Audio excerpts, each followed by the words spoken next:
खानदान के 4 अफराद के कत्ल से दहल उठा कर्नाटक का जिला उत्तर कन्नड़ा।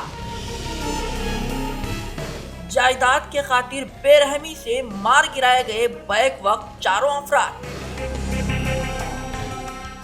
लम्हों में उजड़ गया पूरा खानदान। जिला भर में पहली सनसनी।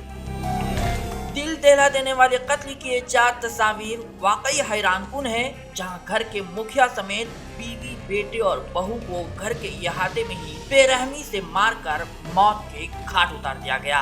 जिनकी शनाख्त 65 साल शंभू वेंकट रमन भट्ट, उनकी अहलिया 58 साल माधवी भट्ट, 40 साल उनका बेटा राघवेंद्र भट्ट और उसकी 32 साल बीवी कुसुमा भट्ट के तौर पर की गई है, जिनकी लाशें घर के आंगन में ही एक दूसरे से कुछ ही फासले पर पूरी तरह खून लथपथ पाई गई है।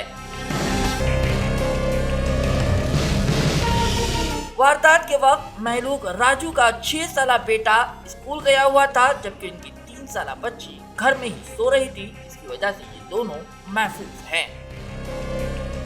वाकया कर्नाटक जिला उत्तर कन्नड़ा भटकल तालुके के हाड़वली का है, जहां जायदाद की तकसीम को लेकर तनाजा इस हद तक बढ़ गया कि घर के 4 अफराद को अपनी जान गंवा देनी पड़ी।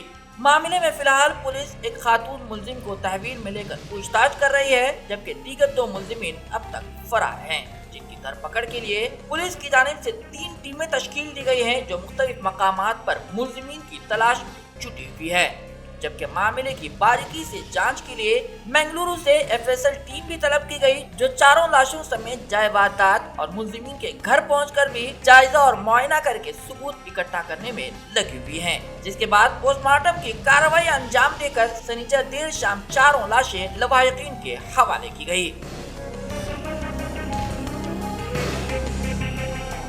ಮೃತರ ಮಗಳಾದಂಥ ಇವರು ಜಯ ಅಡಿಗಾರ್ ಅವರು ಪೊಲೀಸ್ ಠಾಣೆಗೆ ಇವತ್ತು ಬಂದು ಆಸ್ತಿ ವಿವಾದಕ್ಕೆ ಸಂಬಂಧಪಟ್ಟಂತೆ ಅವರ ಹಿರಿಯ ಅಣ್ಣನ ಹೆಂಡತಿಯ ಕಡೆಯ ಅವರ ಮಾವ ಮತ್ತು ಹಿರಿಯ ಅಣ್ಣನ ಮಾವ ಶ್ರೀಧರ್ ಮತ್ತು ಅವರ ಹೆಂಡತಿ ವಿದ್ಯಾ ಮತ್ತು ಅವರ ಬಾಮೈದ ವಿನಯ್ ಅನ್ನೋರ ಬಗ್ಗೆ ಅವರು 3 ಜನ ಸೇರಿ ಕೃತ್ಯ ಮಾಡಿದ್ದಾರೆ ಅಂತ ಒಂದು ದೂರನ್ನು ಕೊಟ್ಟಿದ್ದಾರೆ. ಅದಕ್ಕೆ ಸಂಬಂಧಪಟ್ಟಂಗೆ ಒಂದು ಕೊಲೆ ಮೊಕದ್ದಮೆ ಭಟ್ಕಳ ಗ್ರಾಮಾಂತರ ಪೊಲೀಸ್ ಸ್ಟೇಷನ್ ದಾಖಲಾಗಿದೆ. ಈ ನಿಟ್ಟಿನಲ್ಲಿ ನಮ್ಮ DSP ಭಟ್ಕಳ ನೇತೃತ್ವದಲ್ಲಿ 3 ತಂಡ ರಚನೆ ಮಾಡಲಾಗಿದೆ ಆರೋಪಿಗಳ ಪತ್ತೆ ಕಾರ್ಯಕ್ಕೋಸ್ಕರ. ಪ್ರಕರಣದಲ್ಲಿ ಅವರ ಮಗಳು ತನ್ನ ಸಂಬಂಧಿಕರ ಅಂದರೆ ಬೀಗರ ವಿರುದ್ಧ ಮತ್ತು ಇತರೆ ಸಂಬಂಧಿಕರ ವಿರುದ್ಧ ಅವರು ಪ್ರಕರಣ ದಾಖಲು ಮಾಡ್ತಾರೆ. ಈ ನಿಟ್ಟಿನಲ್ಲಿ ನಾವು ಶೋಧ ಕಾರ್ಯಕ್ರಮ ಮಾಡ್ತಾಯಿದ್ದೀರಿ. ಇವತ್ತಿನ ತನಿಖೆವರೆಗೂ ಒಬ್ಬರನ್ನ ನಾವು ವಶಕ್ಕೆ ಪಡ್ಕೊಂಡಿದ್ದೀರಿ. ವಿದ್ಯಾನ ಅವ್ರನ್ನ ನಾವು ವಶಕ್ಕೆ ಪಡ್ಕೊಂಡು ವಿಚಾರಣೆ ಬಾಕಿ ಇದೆ. ಇನ್ನು ಉಳಿದ ಆರೋಪಿಗಳಿಗೆ ಶೋಧ ಕಾರ್ಯ ನಡೀತಾ ಇದೆ. ನಂತರ ತನಿಖೆ ಮುಂಬರೋ ತನಿಖೆಯಲ್ಲಿ ನಾವು ಯಾಕೆ ಈ ರೀತಿ ಘಟನೆ ಆಯಿತು, ಇದರ ಹಿನ್ನೆಲೆ ಏನು, ಇಷ್ಟು ಘೋರವಾದ ಒಂದು ಕೃತ್ಯ ಸಿಗಬೇಕಾದ್ರೆ ಕಾರಣ ಏನು ಅನ್ನೋದ್ರ ಬಗ್ಗೆ ಇನ್ನೂ ಬಾಕಿ ಇದೆ. मीडिया से बातचीत करते हुए महलूक शंभू वेंकट रमन की बेटियों ने इल्जाम आयद करते हुए कहा कि इस बेईमाना कत्ल की वारदात के पीछे मुबैना तौर पर उन्हीं की भाभी विद्या भट्ट, उनके वालिद श्रीधर भट्ट और भाई विनय भट्ट का हाथ है, जो जायदाद के लालच में आकर 4 कत्ल की वारदात अंजाम दिए हैं।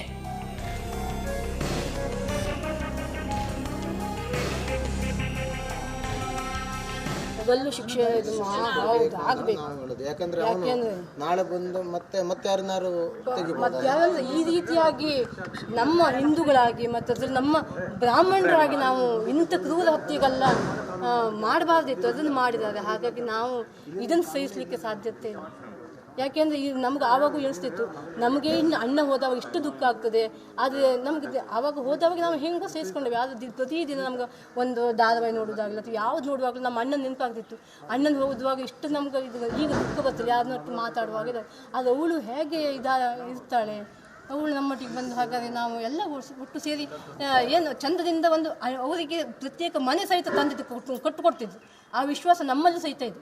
ಮಾತ್ರ ಏನು ಕೊಲೆ ಮಾಡಿದ್ದಾನೆ ವಿನಯ್ ಭಟ್ ಮತ್ತು ಶ್ರೀಧರ್ ಭಟ್ ಏನು ಕೊಲೆ ಮಾಡಿದ್ದಾರೆ, ಅವರಿಗೆ ಗಲ್ಲು ಶಿಕ್ಷೆ ಆದರೆ ಮಾತ್ರ ನಮ್ಮ ದೇಶದಲ್ಲಿ ಕಾನೂನು ಅಂತ ಇದೆ, ನಮಗೆ ನ್ಯಾಯ ಸಿಕ್ಕಿದ ಹಾಗೆ. ನಮ್ಮ ದೇಶದಲ್ಲಿ ಕಾನೂನು ಇದೆ ಅಂತ ಬೇರೆಯವರು ನಂಬಬಹುದು. ಮತ್ತು ಒಬ್ಬರಿಗೆ ಈ ರೀತಿ ಮಾಡಲಿಕ್ಕೆ ಇಲ್ಲ, ಇಂಥವ್ರನ್ನ ಏನು ಶಿಕ್ಷೆ ಮಾಡಲಿಲ್ಲ, ಅವನನ್ನು ಹಿಡಿಲಿಲ್ಲ, ಗಲ್ಲು ಶಿಕ್ಷೆ ಕೊಡಲಿಲ್ಲ ಅಂತಂದರೆ ಇದು ಇನ್ನೂ 4 ಜನರಿಗೆ ಪ್ರಚೋದನೆ ಆಗ್ತದೆ ಅವನಿಗೆ ಮಾಡಲಿಕ್ಕೆ. ನಮ್ಮ ಕಾನೂನು ಕಟ್ಟುನಿಟ್ಟಾಗಿ ಮಾಡಬೇಕು. उन्होंने मजीद तफसीलात बयान करते हुए कहा कि उनके बड़े भाई श्रीधर भट्ट किसी बीमारी में मुब्तला होकर 6 माह कबल फौत हो गए थे, जिसके 15 दिनों के बाद से ही भाभी विद्या भट्ट अपने बाप और भाई के हमरा जायदाद की मांग को लेकर आए दिन झगड़ा किया करती थी, जिसको देखते हुए उनके वालिद ने 6 एकड़ पर फैली जमीन और खेत को 6 हिस्सों में तकसीम किया, जिसमें से एक हिस्से को खुद के लिए मुख्तस करके बकिया 5 हिस्सों को 3 बेटी, 1 बेटे और बहू के दरमियान बराबर तकसीम कर दिया और साथ ही बहू की रिहाइश के लिए मुत्तसिलन एक मकान भी तामीर करवाया। इसके बावजूद भाभी विद्या भट्ट और उसके अहले खाना ने इस तकसीम पर एतराज जताकर जायदाद में मजीद हिस्सा और माहाना खर्चे का भी मुतालबा किया और साथ ही खेती से हासिल होने वाली कमाई से भी एक बड़े हिस्से की मांग करने लगे। इसी को लेकर चंद महीनों से तनाजा जारी था।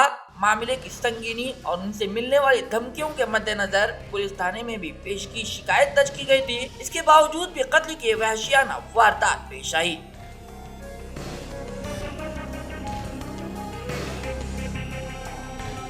ಅಂದರೆ 4 ಜನರು ಬರ್ಬರವಾಗಿ ಕೊಲೆ ಮಾಡಿದ್ದಾರೆ ಅಂತ ಹೇಳಿ ಒಂದು ಸುದ್ದಿ ಬಂತು ನಮಗೆ.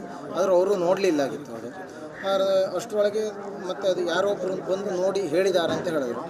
ನಾವು ಕೂಡಲೇ ನಮ್ಮ ಹೆಂಡತಿನ ಪೊಲೀಸ್ ಸ್ಟೇಷನ್ಗೆ ಹೋಗಿ ಬನ್ನಿ ಅಂತ ಹೇಳಿದ್ರು. ಯಾಕಂದರೆ ಕರ್ಕೊಂಡೇ ಬನ್ನಿ ಮತ್ತು ಅಲ್ಲಿ ಒಳಗೆ ಹೋಗ್ಲಿಕ್ಕೆ ಹೆದರಿಕೆ ಅಂತ ಹೇಳಿ ನಾನು ಸೀದಾ ಜಾಲಿ ಪೊಲೀಸ್ ಸ್ಟೇಷನ್ಗೆ ಹೋಗಿ ಸೀದಾ ನಾನು ಹೋದೆ. ಅಪರೂಪವಾಗಿ ಪೊಲೀಸ್ನವರು ಅಷ್ಟರೊಳಗೆ ಬಂದಿದ್ದಾರೆ. ಬಂದು ನೋಡುವಾಗ ಮಾವ ಅಷ್ಟು ಬಿದ್ದಿದ್ದಾರೆ. ಕಡೆ ನಂತರದಲ್ಲಿ ಭಾವನ ಹೆಂಡತಿ ಕಡೆಗೆ ನಮ್ಮ ಅತ್ತೆ ಎಲ್ಲರೂ ಕೇವಲ ಇದರ ಕುತ್ತಿಗೆಗೆ ಎಲ್ಲರಿಗೂ ಕೂಡ ಕುತ್ತಿಗೆಗೆ ಕಡಿದಿದ್ದಾರೆ. ಒಬ್ಬರನ್ನು ಕೊಲೆ ಮಾಡುವಂಥ ರೈಟ್ ಇಲ್ಲವೇ ಇಲ್ಲ. ಆದ ಕಾರಣ ಅಮಾನುಷವಾಗಿ 4 ಜೀವ ತೆಗೆದಂಥ ಆ ದುಷ್ಟರಿಗೆ ಸರಿಯಾದ ಶಿಕ್ಷೆ ಆಗಲೇಬೇಕು. जो लोग कत्ल में मारे गए हैं ये इन्हीं का घर है। बेरहमी से इन चारों को कल जुमे के दिन 4 साढ़े 4 बजे मारा गया। ये पूरा ये तनाज़ा जायदाद से जुड़ा हुआ है। ये उनकी 6 एकड़ पर ज़मीन उनकी जायदाद है, 6 एकड़ है। ನಿನ್ನೆ ಅವನ ತೋಟದಲ್ಲಿ ಅಕ್ಕನ ತೋಟದಲ್ಲಿ ಕೆಲಸ ಮಾಡ್ತಾ ಇದ್ರು. ಇವರು ಇಲ್ಲಿ ಅದೇನೋ ಕೆಲಸ ಮಾಡ್ತಾ ಇದ್ರಂತೆ, ಗೊತ್ತಾಗಲಿಲ್ಲ. ನಾವೆಲ್ಲ ನಮ್ಮ ಮನೇಲಿ ಇರ್ತಾರೆ, ದೂರದಲ್ಲಿ ಇರ್ತಾರೆ. ನಾವು ಏನು ಕೆಲಸ ಮಾಡ್ತಾರೆ ನಾವು ಕಾಣ್ಲಿಕ್ಕೆ ಹೋಗೋದಿಲ್ಲ. ನಮ್ಮ ಮನೆಗೆ ಅವ್ರಿಗೆ ಏನು ಕೆಲಸ ಮಾಡ್ತಾರೆ ಅಂತೇಳಿ ಅವ್ರಿಗೆ ನೋಡ್ಲಿಕ್ಕೆ ಬರೋದಿಲ್ಲ. ಅವರು ಮಾಡ್ತಾ ಇರ್ತಾರೆ. ಏನಾದ್ರು ಕಷ್ಟ ಕಾಲದಲ್ಲಿ ಈಗ ಮೊಬೈಲ್ ಇದೆಯಲ್ಲ, ಫೋನ್ ಮಾಡ್ತಾರೆ, ನಾವು ಬಂದು ಮಾಡುವಂಥ ಕೆಲಸ, ಗೊತ್ತಾಗಲಿಲ್ಲ, ಮಾಡುವಂಥ ಉಪಕಾರ ಸಹಾಯ ಮಾಡ್ತೇವೆ. ಅನ್ಯೂನ್ಯವಾಗಿದ್ದೇವೆ ನಾವು ಯಾವುದು. ये जो आप मेरे पीछे घर देख रहे हैं, शंभू गौड़ा ने अपने बेटे के इंतकाल के बाद अपनी बहू के रहने के लिए, रिहाइश के लिए इन्होंने इस घर को तामीर किया था अपनी बहू और उनके बच्चों के लिए, ताकि वो यहाँ आराम से रिहाइश कर सकें। उसके बावजूद भी उनकी बहू का मज़ीद मुतालबा था कि उनको मज़ीद रकम दी जाए और फिर ये जो गौ शेल्टर है वो भी उनके लिए छोड़ दिया जाए। इसी डिमांड को लेकर दोनों बहू और सास ससुर के दरमियान तनाज़ा था। इसी वजह से ये जो कत्ल की वारदात पेश आई, इसी पस मंज़र में पेश आई है। दूसरी तरफ मुल्जिम विनय भट्ट की मां ने मीडिया से बातचीत करते हुए माना कि मेरे शौहर श्रीधर भट्ट और बेटा विनय जुमे को दोपहर के बाद तनाज़े के हल के लिए मुतालिका घर पहुंचे थे, जहां बहस व मुबाहसे के दौरान गालिबन मेरे शौहर श्रीधर भट्ट पर हमले की कोशिश की गई, जिसके दिफा में विनय ने वारदात अंजाम दी है। जिसके बाद करीब 4:30 बजे वो दोनों यहाँ घर पहुंचकर पूरा माजरा बयान किया और फिर नहा धोकर यहाँ से वो लोग रवाना हो गए।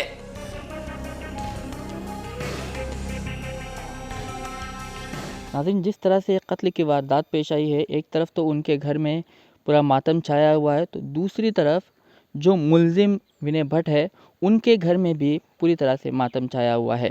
हमने उनकी वालिदा से बातचीत की तो उन्होंने कहा कि करीब 4:30 बजे उनका बेटा यहाँ पर आया और नहा धोकर पूरी वारदात के बारे में उन्हें इसकी मुतालिक जानकारी फराहम की और फिर वो यहाँ से नहा धोकर यहाँ से कहीं चला गया है।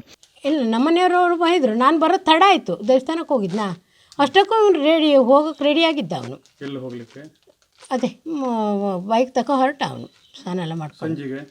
ಮನೆಯವ್ರು ಎಂತ ಮಾಡಲಿಲ್ಲ, ಮನೆಯವ್ರು ಬೇಡ ಬೇಡ ಅಂತ ಬಡ್ಕೊತಾ ಇದ್ರು. ನನಗೆ ಹೊಡೆದ್ರು ಹೊಡೀಲಿ ಅವರು, ಏನು ಮತ್ತು ಇದು ಮಾಡೋದು ಬೇಡ. ಇವನು ಆವೇಶದಲ್ಲಿ ಬಂದು ಅವನು ಕಲ್ಲೆತ್ತದ ಕೂಡ ಇವನು ಹೊಡೆದೇ ಬಿಟ್ಟ. ಒಬ್ಬನಿಗೆ ಹೊಡೆದ ತಡ ಮತ್ತಿಬ್ಬರಿಗೆ ಹೊಡೆದ ಕಾಣ್ತದೆ। कुल मिलाकर इस पूरी वारदात से न सिर्फ तालुका और जिला में बल्कि रियासत भर में सनसनी फैल गई है और सिर्फ जमीन के एक टुकड़े के लिए पूरे खानदान को मौत के घाट उतारे जाने पर सख्त तशवीश और अफसोस का इजहार किया जा रहा है। साथ ही मुल्जिमीन को फौरी गिरफ्तार करके सख्त कानूनी कार्रवाई का मुतालबा किया जा रहा है। अब कानून के लंबे हाथ मुल्जिमीन के गिरेबान तक कब पहुंच पाते हैं, ये देखना अहम होगा। ब्यूरो रिपोर्ट, साहिल ऑनलाइन न्यूज।